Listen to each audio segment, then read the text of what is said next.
This fifth session is past continuous present tense. We have two speakers, Nargis Abraham and Ratna Rao Shekhar, and the moderator is Tejaswini Yarlagada. Nargis Abraham's rapport with writing began with a journalism degree and freelance articles in magazines and newspapers. She taught journalistic feature writing at Osmania University in India and professional writing skills at BCIT in Burnaby, BC. Along the way, she acquired a PhD and 2 master's degrees. Since 2015, she has been a registered member of the Port Moody Writers Group, where she has read several of her unpublished short stories and chapters of her novel, Munni at My Doorstep, 2025. Ratna Rao Shekhar has been a journalist in the mainstream media for over 30 years. She launched several magazines, including House Calls, and was, until recently, editor of Wow Hyderabad, which she helped launch 22 years ago.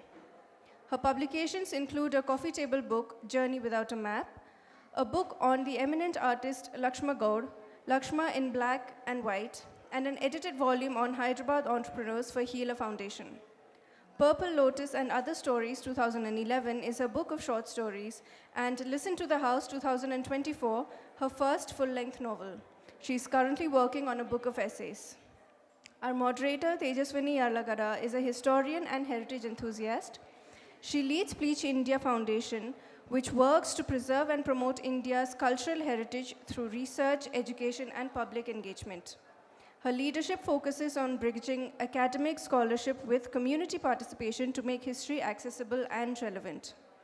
A UGC fellow and gold medalist from the University of Hyderabad, she holds a PhD in history and is the author of Social History of the Deccan 2004. She was chairperson of Indian Women Network and currently serves as convener of the Culture and Tourism panel at CII Telangana. Ma'am, over to you. Thank you for the introductions. A very good evening to everyone. I hope everybody is wide awake for the session. This is all about the past. So let us see how well we connect to it through our authors' novels, actually, what we have. So I would like to first, this session is about the past forward and the present tense. We need to put anything on? No, I think it's on. Hello?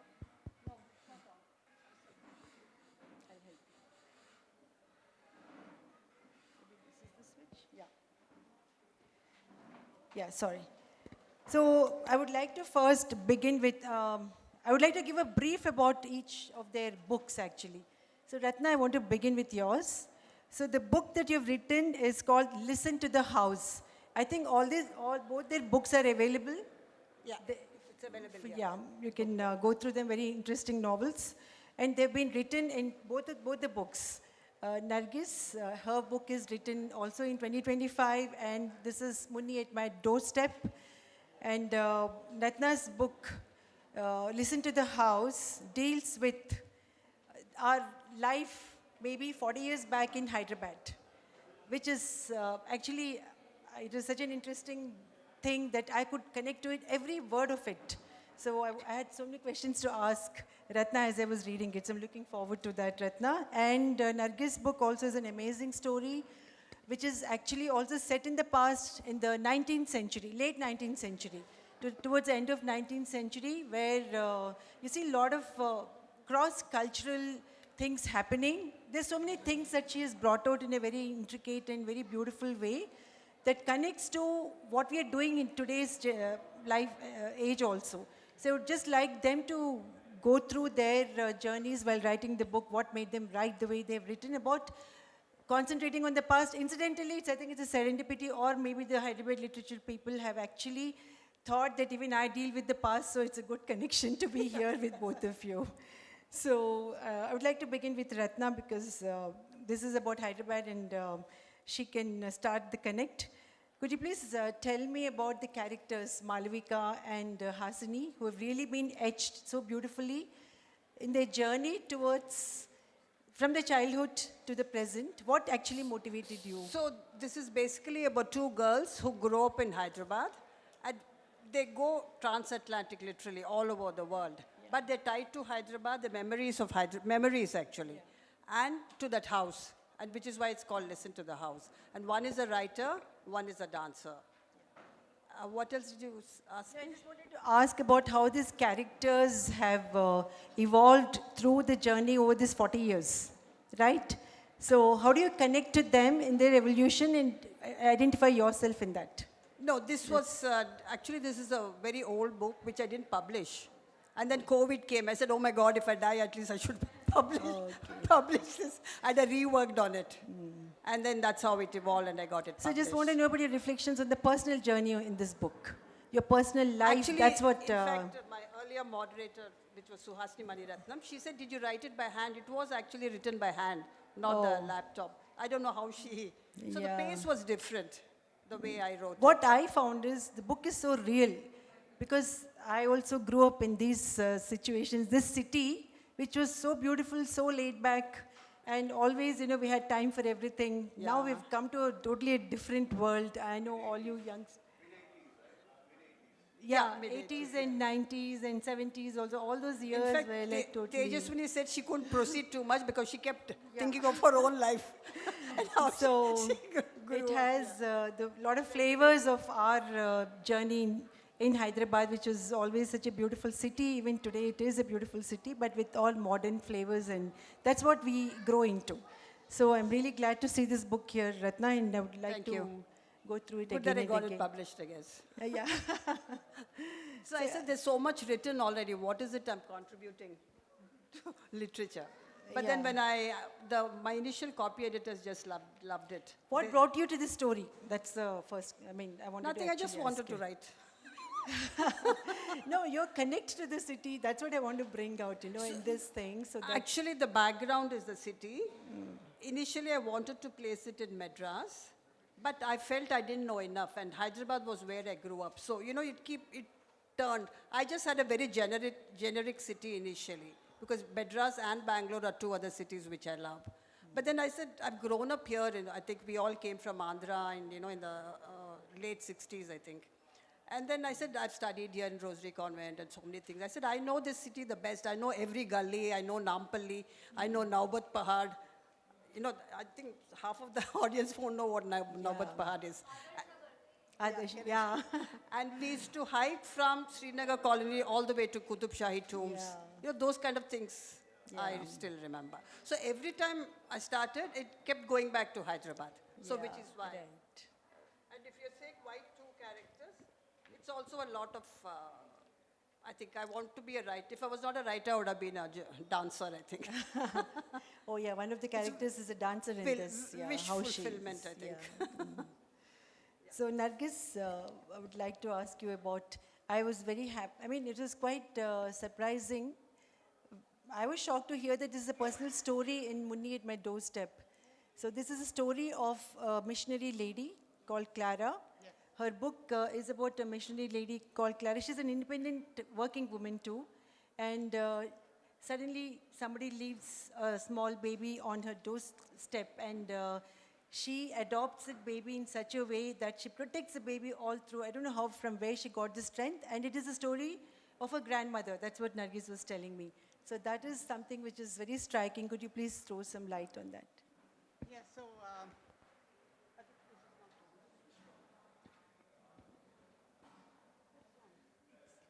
Yeah. I think you can hear me. Yeah.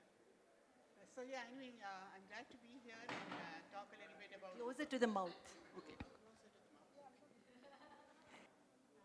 So hello everybody. Thank you for coming and attending. I was expecting an audience of 2, so this is really great. But anyway, about the book. So it is a story. It's totally fiction because. It's about my grandmother, but my grandmother is the child. The main protagonist is a British lady, and my grandmother was brought up by a British lady. So but we don't know anything. Our family doesn't know anything about that British lady. We don't know where she was, who her family was. Nothing was ever told to us. So I used to wonder about that, and then I joined a writing group after retirement. And when they said write something little lengthy, I thought I'll take up this theme. And so that's why I entered into writing it. It was a challenge for myself. can I really write something, little longer than a short story? As was mentioned, I taught journalism at Osmania, and then I taught writing actually in Can you Canada. all hear? Mic has to be a little closer. In Osmania. And then I also taught writing. Nargis, could you please just hold like this? Yeah. Yeah. Oh, really?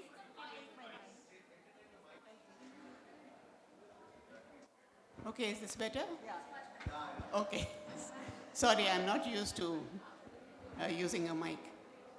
Anyhow, so as I was saying, I was not into creative writing till I retired, but it was a good challenge, and once I started, I thought I should finish it, and I took up this story from my own personal past. Sorry, can I ask a question? Yes. So part of it is a true story, the Uh, child being left with your Yeah, grandmother, child but the being rest left- of it, yeah, was it the all rest of it I made up, yeah. it Yeah. was the imagination? Yes, and like Ratna was saying, she wrote about Hyderabad because she knows it best. But I was just intrigued by this story about this woman whom we don't know about. So I wrote about places that I've never been to. Like I've never been to the Punjab, and I wrote about Scotland, which I've never been to. So I did a little bit of research, and then my fallback was always that, after all, it's fiction, so I can make up whatever I want. So that's how it came to be. So the rest of whatever's happened there is pure imagination. It's pure imagination. It's just that one part you've picked up. Yes, yes, but also on the other hand, my grandmother also said that her birth family did try to get rid of her, and so at one point she was sent away to England so that she would be safe. So that part is also there, that the birth family was after the child because they killed the parents because they became Christians, and then they wanted to get rid of the child also. So that In the is the novel. theme that I have in the book, honor killings versus maternal love. Yeah, it's, yeah. Yeah. I wanted to say I like to I write about the places I know very well. Like Yes, New of York, course, yes. I know every street. So Yeah. it's the other way around for me. So everything else may be fiction, but the place has to be real. real, In okay. fact, that's a character. Hyderabad itself is a character in my book. Right, yeah. Yeah. So I can see two identical things because having gone through both your books, I would like probably Ratna to speak about. She writes about how one of the characters, Malavika, in those years, she goes to US to settle with her husband. And the kind of thoughts that she goes through, it was quite a difficult transition for her from India in those days to go and settle in US without any awareness of what is going, absolutely nothing. Like now you know everything when you go to US, what to expect and all that. So that was a journey she's really portrayed very well through the character Malavika. And also the missionary Clara, who also has these issues with cross-cultural adaptation to the place To a here different as well, culture. and also how she faces in Scotland too, her birthplace, after having come here. So these are the two things which have actually attracted me as a common element in different contexts and different ways. So could you please both throw light? Ratna, you first. Those were the days, early 70s, I think, when so many of my friends got married and went off to the US. But nobody told us the downside. In fact, a lot of people, got in touch with me and said, yeah, that was so true. There's all this cooking and, trying to look for a recipe for upma and gongura, which, they had never cooked at home. And it's a difficult life, all that cold. And that is what she talks. And making new friends. Here she grows up with Suhasini, and then she has to find new friends and a new husband. I think we don't talk enough about this. Going into a new family and a new husband who you don't know anything about. And it's an arranged marriage, which is quite common in those days, actually. we take it for granted that, oh, they'll go settle down, so we don't even bother to think about the sentiment, the feelings. In those days, there was When no, you're being separated from your family. that itself is. So, Nargis, you yourself gone to Canada and settled, and Yes, You well, probably new husband. yeah, I knew my husband because we went after we were married several years. Okay, that's good. But I mean, just to comment very briefly on Ratna's experience about going in the 70s, I've been told that, you know, people used to just pack rice and all the masalas and everything big you had to take because you couldn't get anything there. But now, of course, everything is available. As in reverse, here also everything is available from there. So, yeah, that's so true. Yeah. so how do you connect to that? So in my book, some- actually, I thought about how a person who goes away from a home and then goes back, and that's what I have done, go away and then come back, and things change, but your family connections still remain very strong. And I wanted to maintain that. I didn't want to show that the Scottish family is going to oppose the child. I wanted them to accept the child. And whereas the rest of the society, many of them were little dubious about it. Why, how is anything going to happen? So, and finally, I think the child also, of course, goes through identity crisis because, you know, in school, how children sometimes are quite outright. They don't hide anything negative. They say, oh, why are you brown? Why is your mother white? Why can't you speak Punjabi properly? And things like that. And then in the, you know, when she went to Scotland, then some of them, not everybody, but some of them said, you know, you're a native, how they used to label us as natives. So, and then that child would, you know, just get into a fist fight because, you know, children are a little more physical. So was your grandmother from Hyderabad? I mean, where the child was left? No, this was in the north. My parents and grandparents were in Punjab and UP Ludhiana. and all Punjab. that, So yeah. that's where they found them. Yes. So from honor killings to adoptions and transcultural impact on our lives, all these things, like as I'm thinking about the past, which is forwarded, I think there are a lot of elements we still have forwarded to our present, along with the present hustle. So do you see any difference in certain aspects from the past to today, in terms of what you've just spoke about? The honor killings and the adoption, the transcultural, racial issues. So honor killings, actually, I was quite surprised when I went to Canada. I went to the west of Canada. And, you know, there are a lot of Indians, but the original Indian group that was in Canada were the Punjabis. And they come with, you know, like all of us, we take the culture that we were in at the moment, and it's transferred. And so the culture at home may have advanced 20 years, 30 years, but they're still living in the past.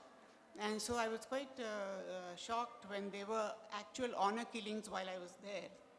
There was one father, his daughter was going out with a white boy, so he took the daughter on a ride on some pretext, and then he literally killed her. And there was another big story which was much in the press, where one of the girls from that family, went back home, like, you know, visit the home country, and then she fell in love with an auto rickshaw driver. So you know how socially status conscious we are in India.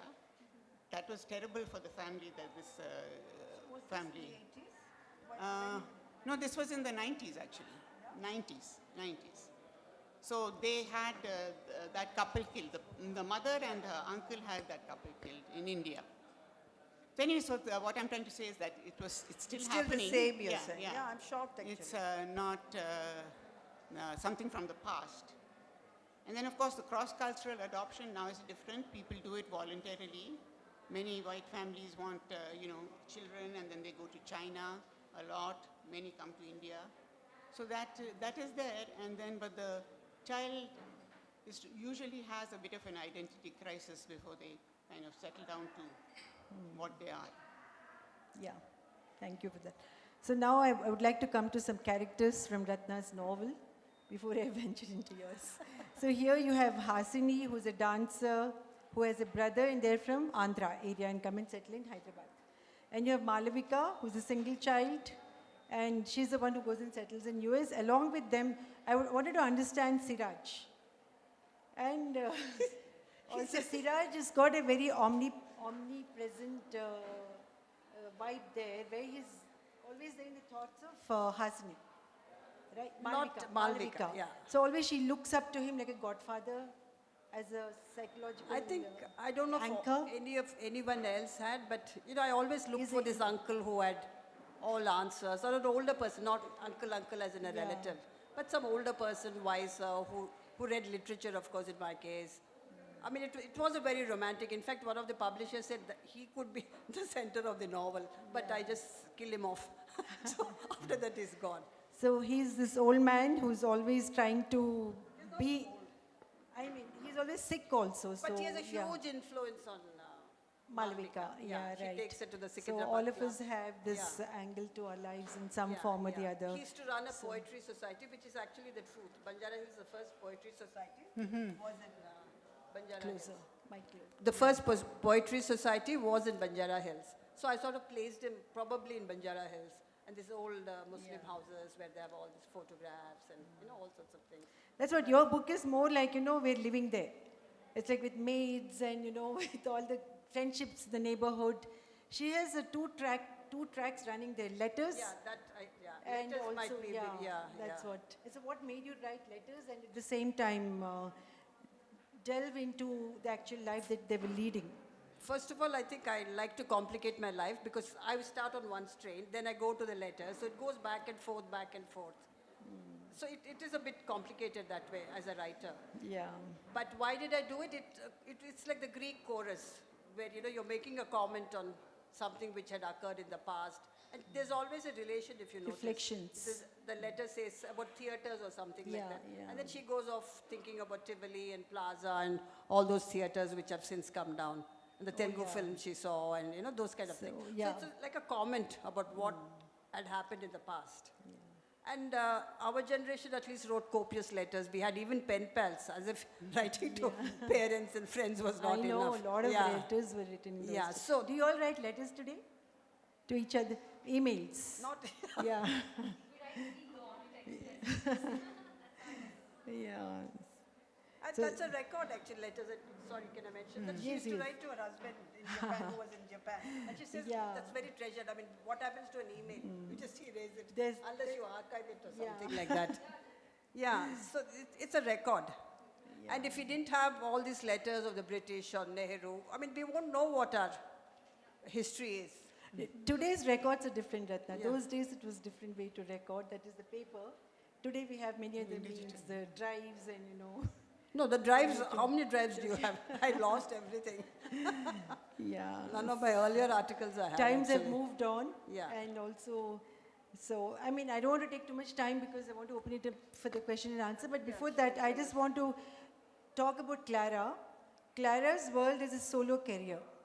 Just a character, Clara. And then career woman gets flipped by this cross-cultural kid. And then how do those old school prejudices morph into present day strength for both of them? In the sense, Clara is now in the web of so many things, trying to handle. How does she do it as a single woman? Of course, she had her family support, Yes. but it was a lot of psychological, because she couldn't marry also because of the kid. Yeah, actually, I mean, I just saw it as her having this ambition to go away and start her own life, and therefore it was her own decision. So I feel if you make a decision, then you're responsible for it, and you have to take whatever comes. You deal with the circumstances, and good or bad, and you continue like that. And sometimes, many people, women especially, I mean, if the men stay unmarried, nobody questions it. But if, a woman is unmarried, there's so many questions. But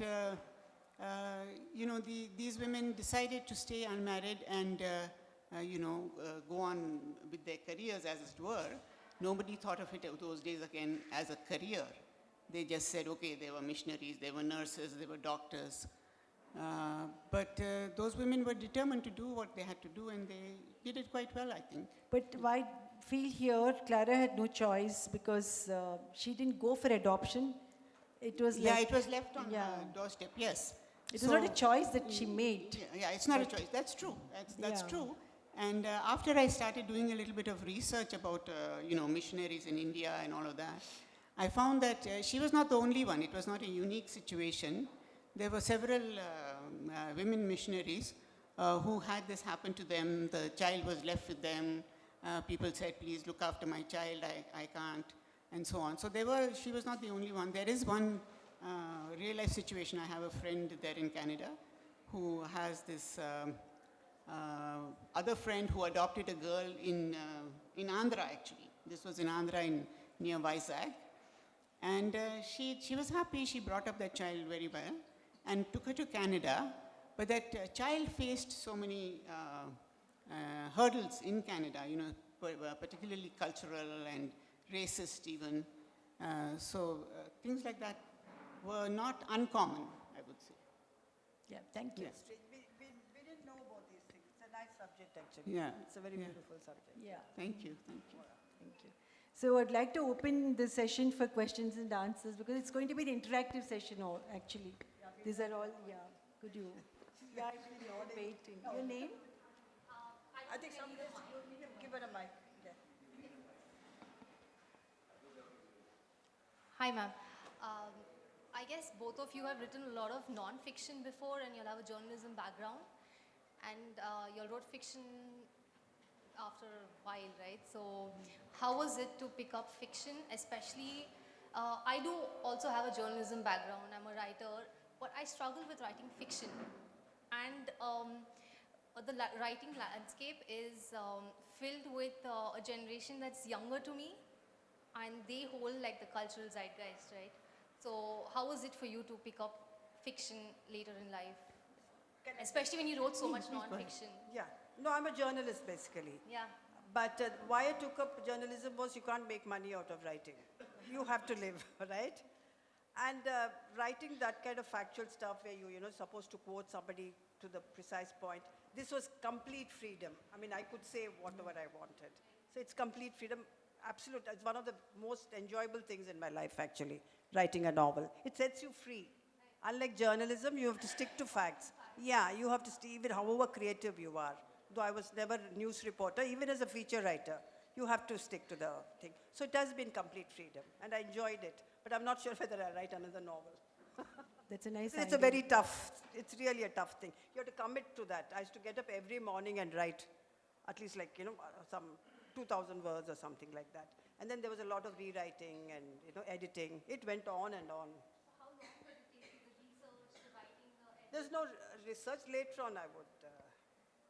But a lot of editing went into it.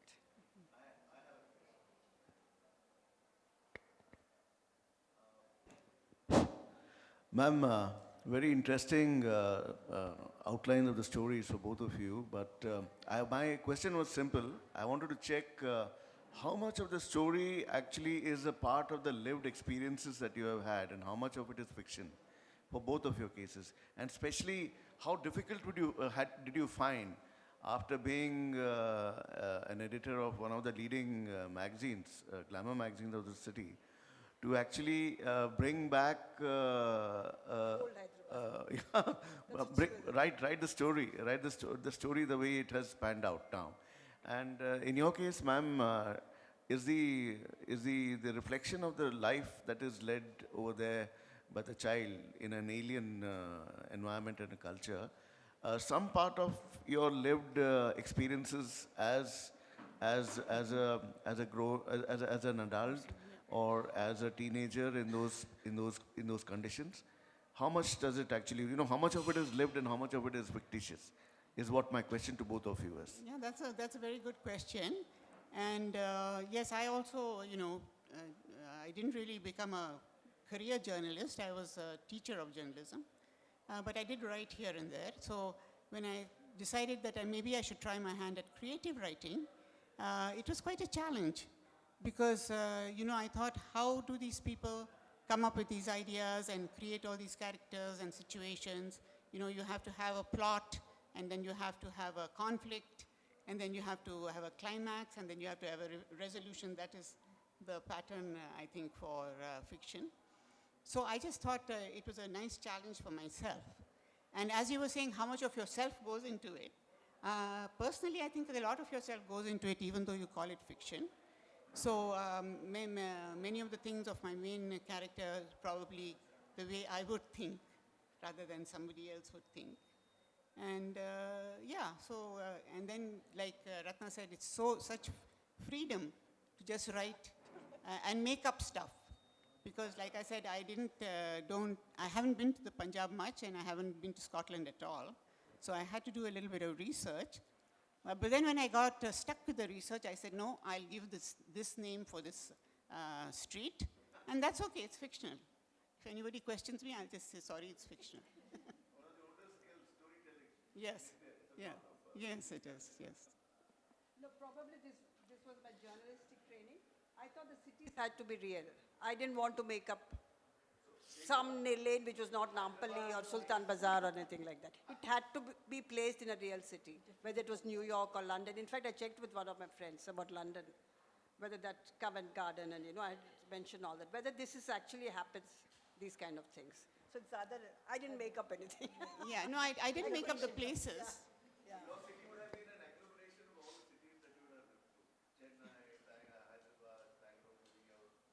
Mostly Hyderabad. Except the characters travel all over the world, so those were other cities. New York, which also I know pretty well, actually.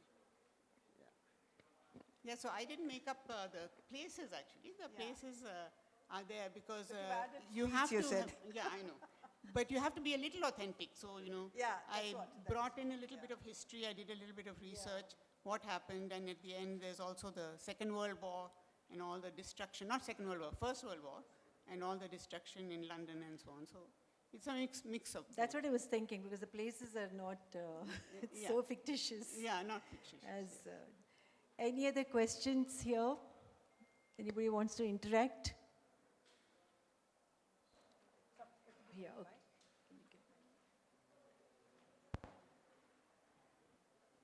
Hello. My questions were rather focused on the social aspect of your books, because they do deal with multiple social aspects touching on honor killings, child abandonment, adoption. One of the main questions I wanted to ask was, you mentioned that regressive ideologies carried by the diaspora affect how the diaspora is viewed Yes.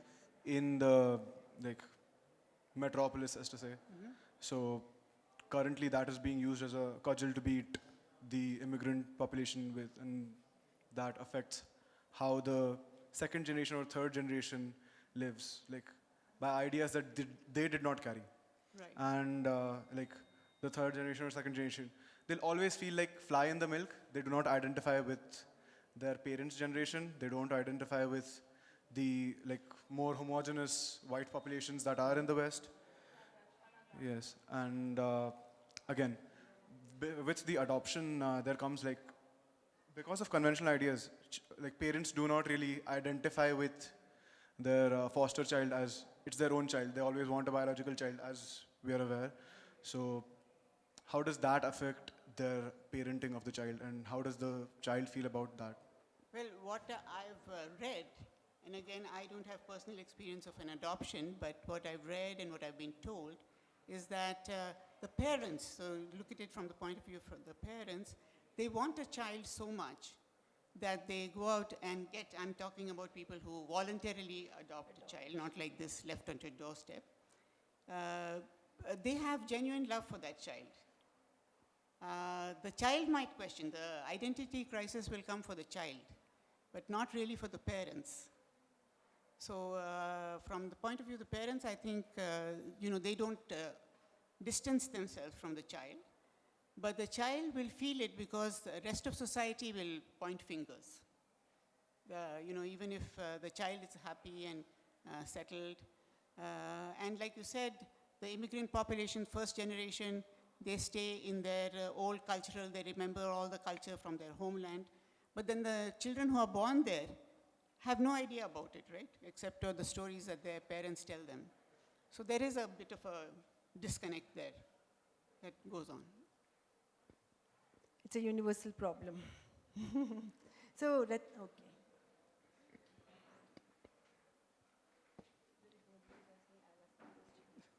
Hello, ma'am.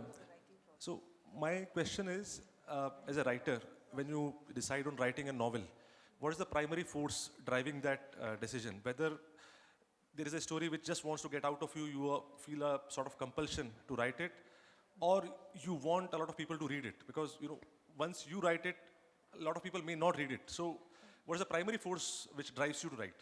That is, okay, I just want to write it no matter who reads it, I just want to write it, or you really have an idea, okay, if I write it in such a particular way, people will read it?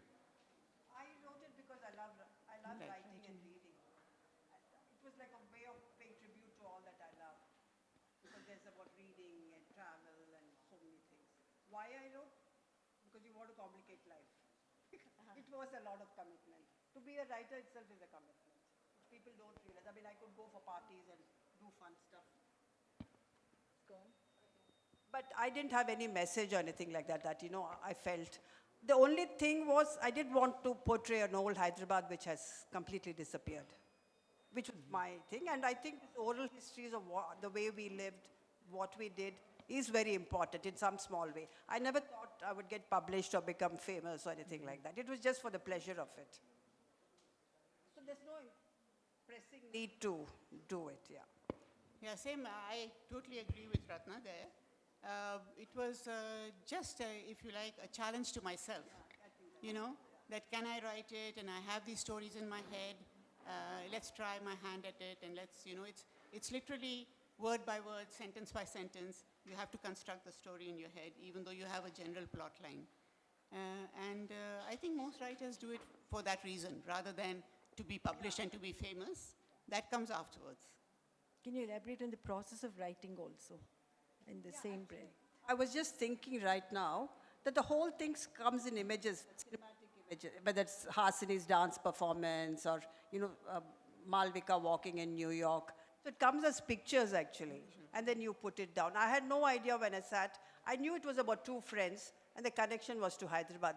Beyond that, whether they'd have successful relationships, children, all that didn't come. And sometimes the characters walked into that. There is a scene in London where this Hasini is sitting and crying, and there's an old lady with some funny hat who walks in. I have no idea from where she has come, but it was so delightful. So it just comes in images, I think, and then you try to write it. Yeah, I used to hear other writers say that, it just comes to them. And I used to wonder how that was. Maybe it was a talent. But really, it really happens like that. You have a broad plot outline. Then you sit on your laptop and you start writing. And suddenly all these things happen. Sometimes new people come into the picture and so on. So yeah, you should try it. It's great fun, actually. Here's a professor telling all of you to write.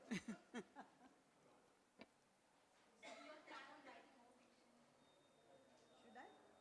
Planning on writing more fiction. No, I'm all.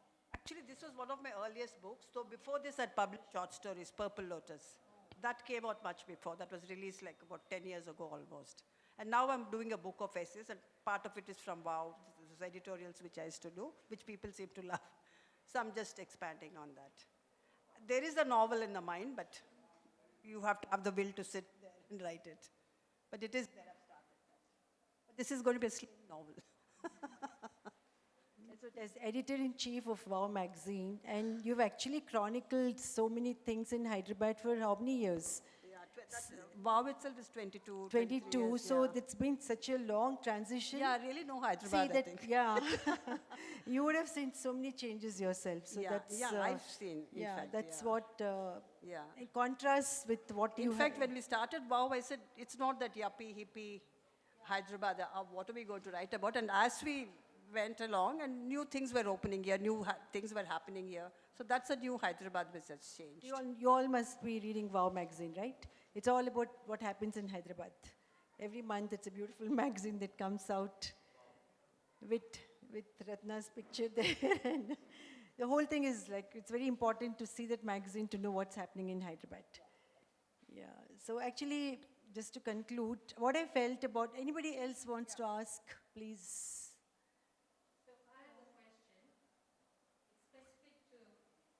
Nargis Abraham's novel.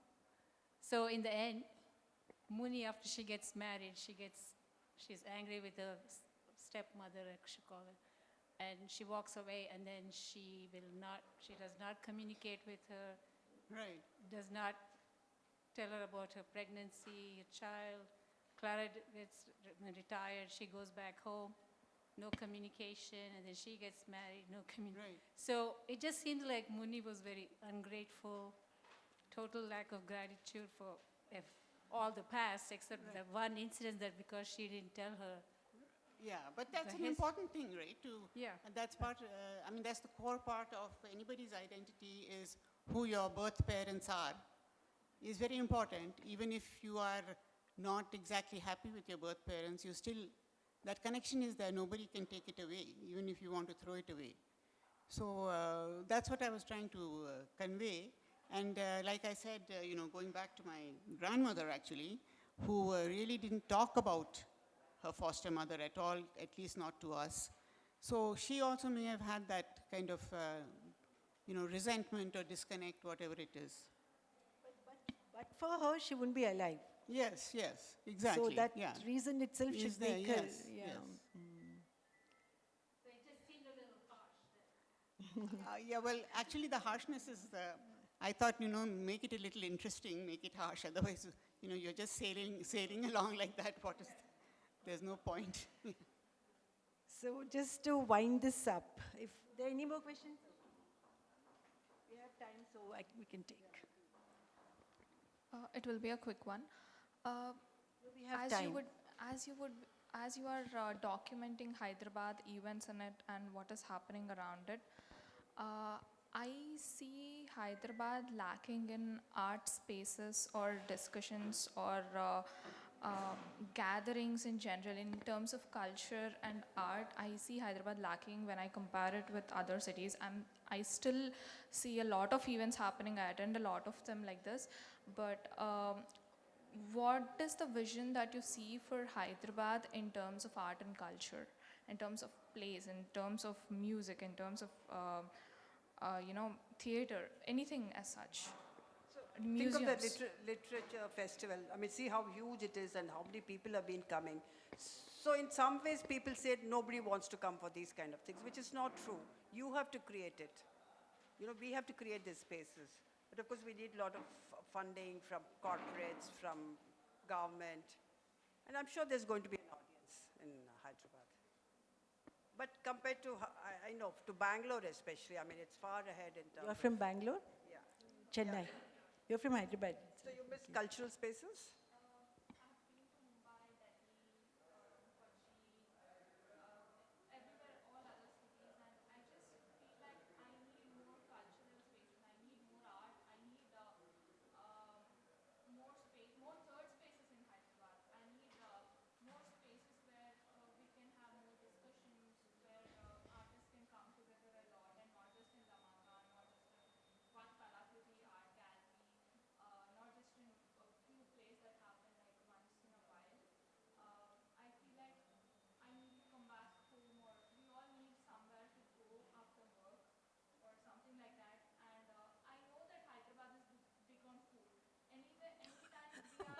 Yeah, it's a new.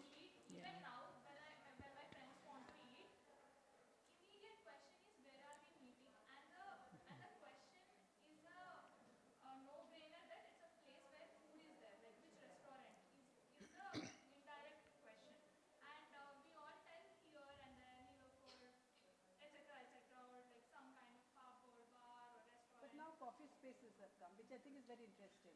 Coffee shops, which all the young people are gathering, I think.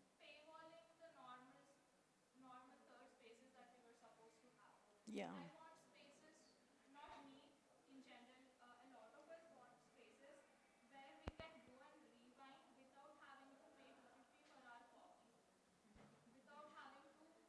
Which is very expensive.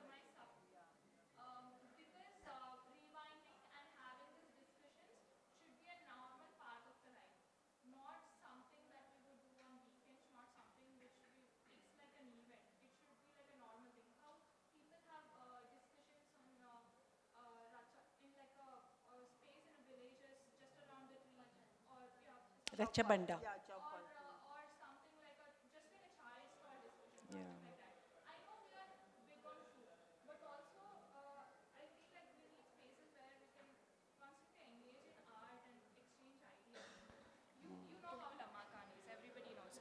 I just feel like we need more spaces like that where people can come together, because there are a lot of people who are interested in so much stuff in Hyderabad, but we feel like it's just lacking. It's just like spaces are I lacking. want to ask you something. Who's to create the places? We have to create the spaces. We do, yeah. I mean, it's not somebody else. That's So 100% right. You get together with your friends at Yeah. home. And if you came to Knowledge City Sattva, I'm sure you can sit under that Yeah, tree. that's what I'm So trying don't to look ask. for What's the somebody else. vision Yeah. as a magazine, as somebody who runs a magazine and like have seen it for like so many years?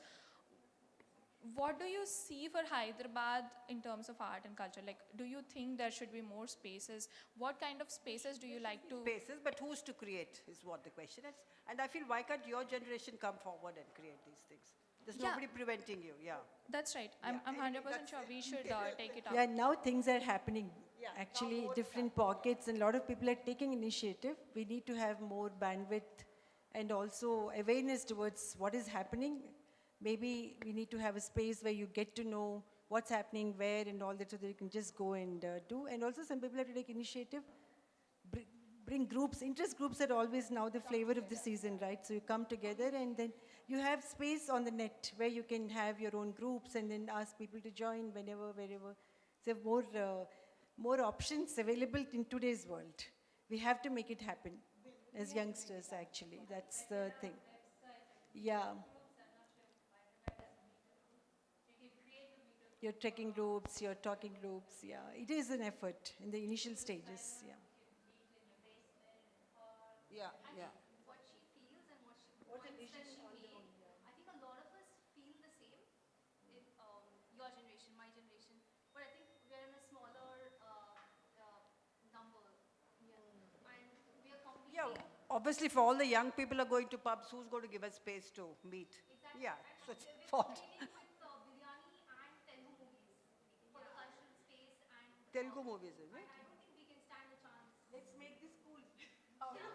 Yeah, School is what? you know, so many young people have come to Lit Fest. That itself, I see it as a sign So of I'm hope. glad this discussion started because of this session, and really it sets the right tone for us to move into new Hyderabad with better vision for youngsters to thrive. There are three women on a podium, and that's Yeah. hard to find in Hyderabad, where you have spaces led by women, and where women are able to talk to other women about their work and being a professional, whether it's writing, journalism, or whatever, because these spaces are dominated by men. And I have to be honest, in Telugu land, where a space is dominated by a man, it's really hard for women like me, my age, to say something honestly. And when we do say something that's For straightforward, any age. it hurts. When the men are around most Yes, of the time. exactly. Yeah. I feel like that might be the Yeah. crux of, sorry. but- Gender and culture Yeah, and everything it's- comes into this I've actually. been to other cities, lived in Yeah. other cities, and this is a very like thing that I find in Hyderabad that Yeah. it's not very democratic. Yeah.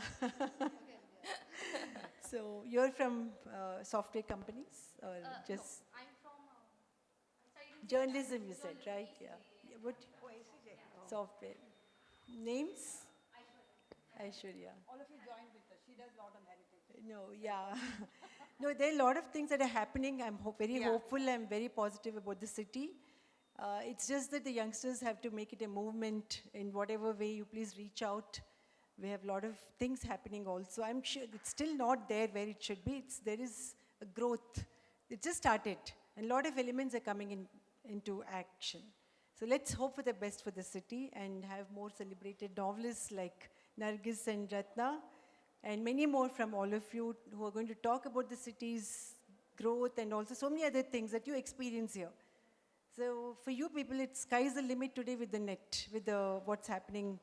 So you can use your thoughts and pen and make it a movement. One of you can take the leadership Yeah, too. take the initiative. Yeah. Thank you all so much.